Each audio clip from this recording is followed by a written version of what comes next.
Hello and welcome to YA Conversations. I'm George and we have Zach, Madeline, and our guest, Angelina. Hello. Angelina, hello. Thank you so much for joining us today. Why don't we kick this conversation off with telling us a little bit about yourself and what you do for a living? Cool. My name's Angelina. I am a teacher. I've been teaching many years now, previously from the younger kids all the way to high school, and now I've moved on to college students. And that's generally the area I'll be sticking in. Been to school, backgrounds in education and English. And recently I just started my own business as an educational consultant, and it's been going well so far. That's so good. So you've been staying busy during this. Oh yeah, time. Totally. Mm-hmm. So Zach, do you want to introduce the topic for this week? What are we talking about this week?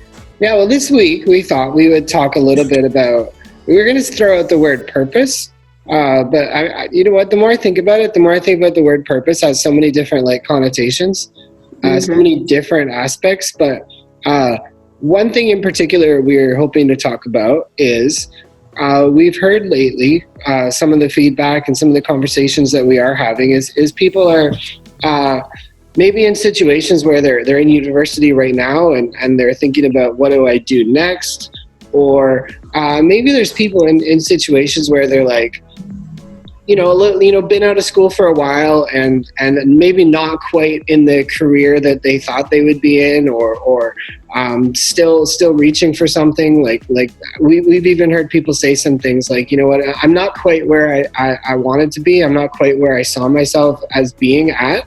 And I feel like this whole lockdown situation has kind of exacerbated those feelings of, oh no, I'm not where I want to be. What do I do next? And how do I figure out a way forward? So that was kind of what we were thinking about talking today. I don't know how you feel about that. People, first of all, start with people who are just coming out of school.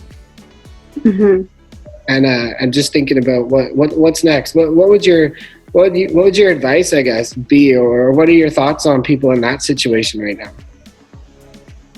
I think it's completely a normal feeling to have, not knowing where the next step is going to be. You're in school, your focus, aka your job at the time, is just to be a student, right? So I think it's normal to feel really confused. You don't know what's next, but my advice would be look at the field that you're in and then think about what direction you want to go in. So what can you start doing? Volunteering is always an option, and I really highly recommend that. That's something I got into as well.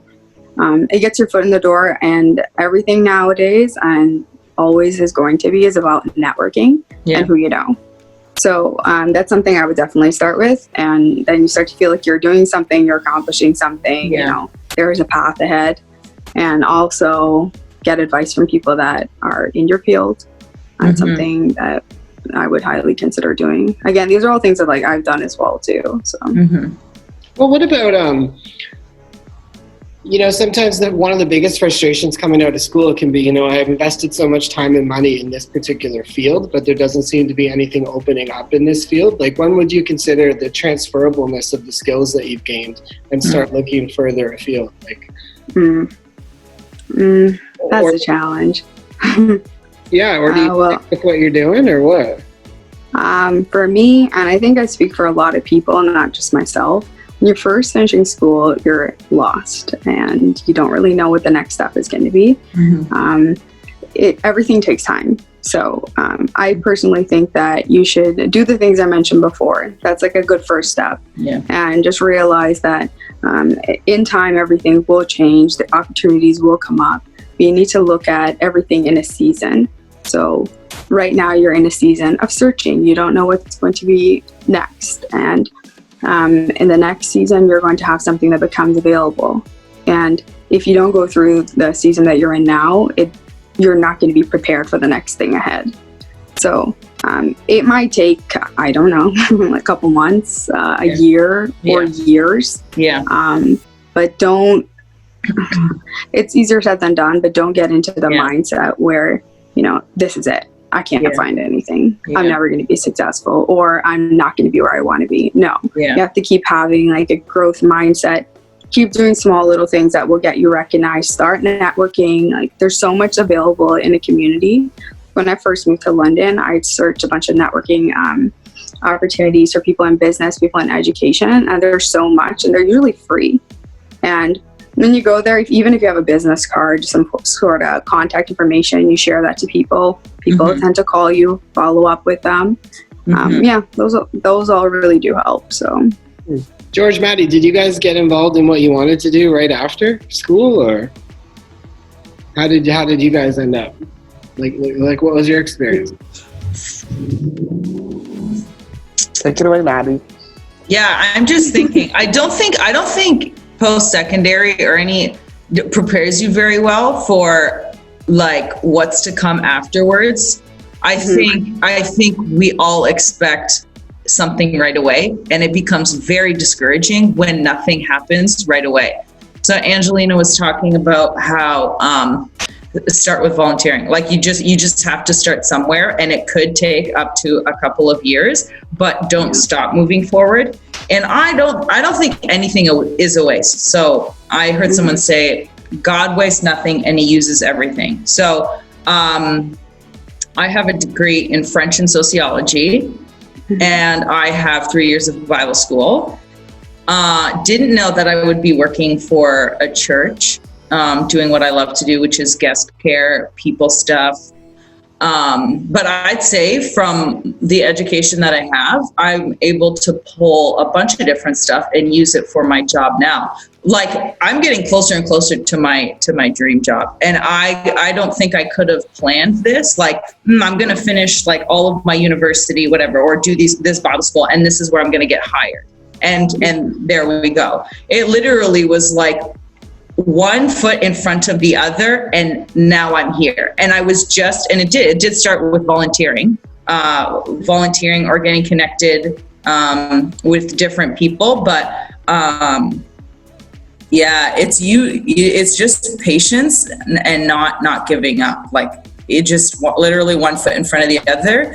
And yeah, I believe we're always taken care of. And so not choosing to worry or take control sometimes, you know what I mean? To try and make things happen, because that can be really stressful too, you know what I mean? Like being so focused on, I need to be somewhere by a certain time, because once you don't, then it's very disappointing, right? Yeah. Like unmet expectations. So yeah. I was thinking about sorry there, Zach. No, that's okay. No, I just want to add to that because that's actually really good. Recently, I've been watching, for a period of time, but recently Transformation Church, the pastor there, and that Elevation Church, they were also really talking about this exact same topic. Everyone feels like they're not where they want to be or where they should be. And you feel really inferior. You feel as if, everything you've done just wasn't worth anything. But you just have to see everything again. It's in a season. This is preparing you for the next thing ahead. You can't become, I guess, complacent or disheartened with where you're at. Yeah, this isn't going to be forever, but if you accept this is what it's going to be, then possibly you will stay there. I think a lot of it has to do with your mindset, because if you don't set yourself up to, just keep pushing, then how are you going to deal with that when, difficulties do come along your way? That's really good. I was just going to say, I was thinking about some of the sermons that Pastor Carl here at Impact Church has preached about, like waiting on the Lord, and this connotation of waiting as a very passive thing. But somehow it's this, I think the Bible says, those who wait on the Lord, they'll renew their strength, they'll mount up on wings like eagles. And there's this connotation of rest, and it's all good, it's all okay. But somehow the waiting isn't a passive thing. It's kind of like what you're saying, doing what's in your hand to do. It's kind of like volunteering, networking, but also doing it from a pretty chill perspective. Yeah. And also, people are acting too without, seeking God and praying, because it's not that God doesn't want you to start your own business, but maybe this isn't the time that he wants you to do that. Maybe he wants you to spend some time, living more quiet time with him, reading a little bit more books, looking at different things that would help to enrich when you do start. So I 100% agree with that. I think that absolutely, it doesn't need to be a passive time, but at the same time that we really need to focus on, we're in this moment and still do something, but still this might not be the right time to make a move. Right. So here's my question for you then is, there's kind of this tension, this paradox between like waiting but being proactive in the process, almost a preparation or not getting stressed out that you're not where you think you should be. And right now we're at a time in the world where so many things are being shut down. Yeah, you've started something. You've started a new business, which is narcisoeducation.com. You got it. All right, so I can find you there. But you in the midst of all this, you've started something. Mm-hmm. What was your process? How did you get here, and how did you know now is the time to start something when everyone else is shutting things down? Yeah. Again, in connection to what we're talking about, for me, this has always been something I've wanted to do, and I think it's a stepping stone to other things that I want to do within education. And I personally felt like this was the right time because I have the time. Mm-hmm. Right. And, I did pray about it, and I felt as if this was the moment, and I got the green light. So I said, okay, let's do it.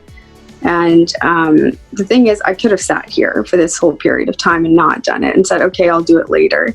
But then it's pushing something off and keep pushing and pushing and pushing to a point where maybe you just never do it, or the opportune time you kind of missed. You'll still have great opportunities in the future, but this could have been more enriching. So for me, I would say now is the best time because I felt like it was the right time. Everything started to fall into place. And I feel like when something is for you, when God is preparing you for something and he thinks it's the right time, everything generally, from what I've experienced throughout my life so far, it's that it's always fallen into place. I didn't have to really push, and I didn't hit a lot of walls. It was more, a clear door opening for you. Mm-hmm. So, yeah. Well, that's good. The process has been tough, though. Starting something now is not easy. Our company that I used to work for, they actually cut down on quite a bit of employees. And I took a step down because I said there were a few people there that really needed that job because they might have been kicked out of the country. So I just thought, okay, you know what? Kicked out being deported because they're waiting on the immigration or their visa, sorry, not immigration. And I thought, okay, well, this is my opportunity to start something that I'd like to do. And it's not going to be easy, but every single day you have to do something to get your head in the right space. I think everything is about mindset. That's something I've always talked about, and it's something I think I'll always continue to talk about, especially to students and myself. If you have a consistent, positive growth mindset, you can do anything in any situation. Yeah, that's really good. I think one of the things that's really helped me with that is the Bible says that, to rejoice always and to be thankful in everything. And I find that when you can really be thankful for the things that are in your life and the things that are in your hand right now, then all of a sudden your perspective starts to change a little bit, and you see a little bit more value in your everyday life and the things that are around you. And all of a sudden the things that you're complaining about become the very things that you get to use to move you into the next stage or next step.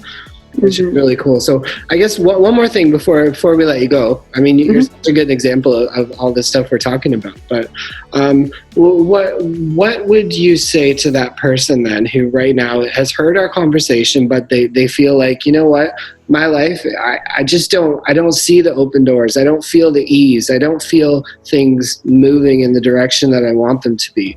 And I don't see a way forward. I don't see any value in the things in my life right now. I just don't know what is the next step. I'm just stuck. What would you say to somebody like that right now? Couple of steps. Number one, Satan, the devil, whenever he wants something to happen in your life, he's usually screaming at you. That's the voice that's coming at you. It's like a loud scream. You feel anxious, feel depressed. That's not God. If it's God, it's going to be a quiet voice, and it's going to tell you everything's okay. So I think the first step is to, try to find that voice, that quiet voice. And by doing that, I think journaling really helps. Waking up in the morning, writing. It really helps to get your thoughts focused, get your head in a different space. Or if you like to go out for walks, maybe exercise in the morning and then journal afterwards. I think there's something to be said about daily journaling. It really changes your perspective. And for that person, start thinking about your perspective, trying to find that quiet voice and shut out the loud screams that you're getting, because those are often false. Mm-hmm. And that's putting doubt into you that you don't need to focus on. When you feed the fire, it just grows bigger and bigger and bigger. But it doesn't mean that the fire won't come, it won't quench, right? Yeah. It's just finding different sources or finding where to find, water to make the fire smaller or completely disappear. Yeah. So what I do, again, for me, exercising, journaling every day. And I also think that what you need to do is surround yourself with people and content, online especially, that's going to be enriching to your mind. So if you don't do it, I find it so easy to get stuck in just reading nonsense over and over, looking at memes, which are fun. I do love them. But don't look at me. That's my life. I love them. Are you kidding? I send them all the time. But I think if that's your only content, that's not really going to help out what's really bothering you, right? Those things are just now a distraction instead of being proactive and helping you. So, I know this is long-winded, but what I can say is, personally, I think this period of time is a time of reflection, and a lot of things that we have, not really been focusing on. Things like family, connecting with people, looking at emotional situations, how to deal with issues more meaningfully. That's maybe a time that we can apply that. It's a time where you can sit down now every morning and journal and think about, where do I want to be? What can I do? And sitting and complaining doesn't do anything. Sure. To be frank. So you have to do something. So, yeah. Good. So good. Well, that's really good. And discipline. It's honestly right now, especially now, it's all about discipline. What are you going to do to get yourself there? I know you feel bad. I know you feel horrible, but there are things that you can do. Start contacting people. But number one, start changing your mind. Do things to change that.